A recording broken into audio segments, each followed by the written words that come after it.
अभी कुछ ही दिन पहले जब मैं अपनी नेक्सॉन में हाईवे पर ट्रैवल कर रहा था, तब एक बहुत ही छोटी सी बजरी नेक्सॉन के अगले शीशे यानी विंडशील्ड से टकराती है, जो शायद किसी कार के पहिए से उछली होगी। उस बजरी के टकराने से शीशे पर उस समय बहुत ही छोटा सा निशान पड़ता है, लेकिन अगले दिन उस छोटे से निशान से पूरी लाइन बन जाती है। अब नेक्सॉन के विंडशील्ड को बदलना था और मेरे पास दो ऑप्शन थे।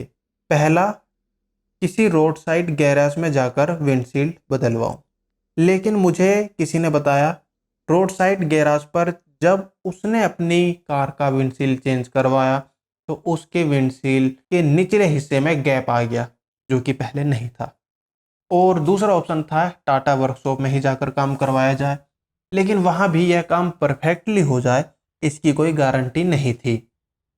ऐसा इसलिए कह रहा हूँ क्योंकि एक दोस्त ने अपनी टाटा एल्ट्रोज का विंडशील्ड चेंज करवाया था, तो देखने पर पता चला कि शीशे को कार से चिपकाने वाला यूरेथीन एक दो नहीं बल्कि कई जगह से आउट था।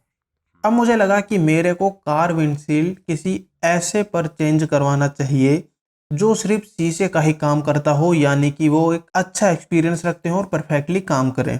और बस मैंने यूं ही बैठे बैठे गूगल मैप पर सर्च किया विंडशील्ड। बहुत सारे रिजल्ट सामने आ जाते हैं और लगभग सभी वो ही थे जो सिर्फ स्पेशली कार के ही शीशों का काम करते हैं। अब मेरे को इनमें से बेस्ट को चूज करना था और इनमें से ही एक था AIS विंडशील्ड एक्सपर्ट्स। इस नाम को देखते ही मुझे अचानक से ध्यान आया कि गाड़ी के हर शीशे पर AIS लिखा रहता है। और मैंने जब कांटेक्ट करा तो बिल्कुल यह बात सही साबित हुई कि इन्होंने बताया कि यह वही कंपनी है जो तमाम गाड़ियों की कंपनियों को शीशे प्रोवाइड करती हैं और इनके पास इंश्योरेंस क्लेम अवेलेबल था। और उससे भी अच्छी बात यह थी कि यह 2 घंटे से भी कम समय में विंडशील्ड लगाने के लिए बोल रहे थे, जबकि अगर मैं यही काम टाटा वर्कशॉप में करवाता तो शायद कम से कम 1 हफ्ते के लिए मुझे अपनी कार टाटा वर्कशॉप पर ही छोड़नी पड़ती। जरूरी जानकारी लेने और व्हाट्सएप पर जरूरी डॉक्यूमेंट भेजने के 1-2 दिन बाद मैं इनके पास पहुंचता हूं, जहां सबसे पहले इंश्योरेंस सर्वेयर कार का सर्वे करता है और उसका काम पूरा हो जाने के बाद कार पर काम शुरू होता है। इनके पास पहले से ही तमाम गाड़ियों के विंडशील्ड रखे हुए थे और सबसे पहले इन्होंने साइड के ORVM को हटाया, उसके बाद दोनों वाइपर को, और फिर उसके बाद विंडशील्ड के निचली तरफ वाले प्लास्टिक का हिस्सा जहां पर वाइपर माउंट रहते हैं उसको। इन सब चीजों को हटाने के बाद इन्होंने एक शार्प टूल की मदद से शीशे के यूरेथीन को काटना शुरू किया।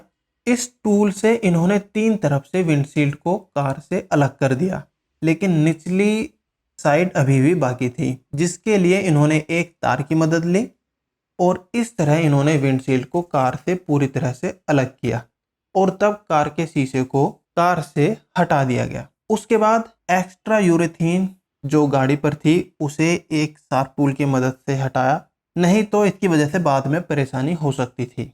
और अब एक और टूल की हेल्प से विंडशील्ड पर यूरेथीन लगाई गई, लेकिन निचली साइड को छोड़कर।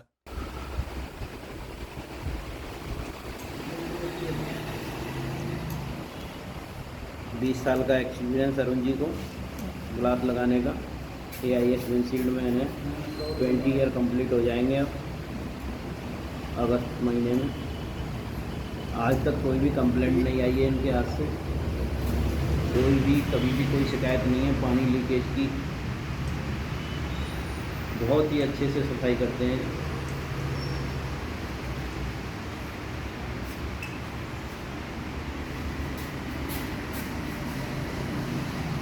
हाथ की सबसे बड़ी कलाकारी है इनकी, पेस्ट भरने की सबसे बड़ी कलाकारी। आफ्टर मार्केट में क्या होता है, पेस्ट तो लगा देते हैं हम लोकल, लेकिन पानी लीकेज बंद नहीं होती है, कहीं भी कोई भी जॉइंट नहीं, बहुत अच्छे से पेस्टिंग होती हुई।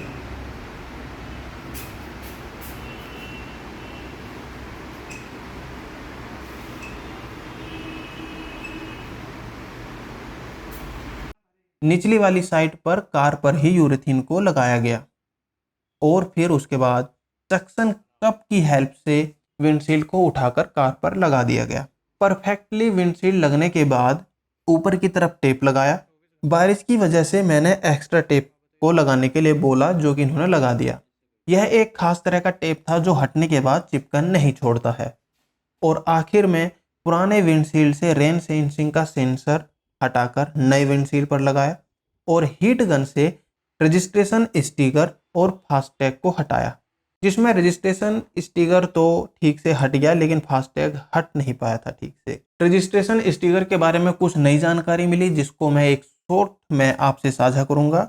ये काम हो जाने के बाद ORVM और दूसरे पार्ट्स को कार में फिर से लगा दिया गया और इस तरह से ये काम कंप्लीट हो जाता है। साथ ही ये कार के अंदर वैक्यूम करते हैं और मुझे यहाँ पेमेंट करना पड़ता है, क्योंकि यहाँ मेरी कार इंश्योरेंस कंपनी का कैशलेस नहीं था।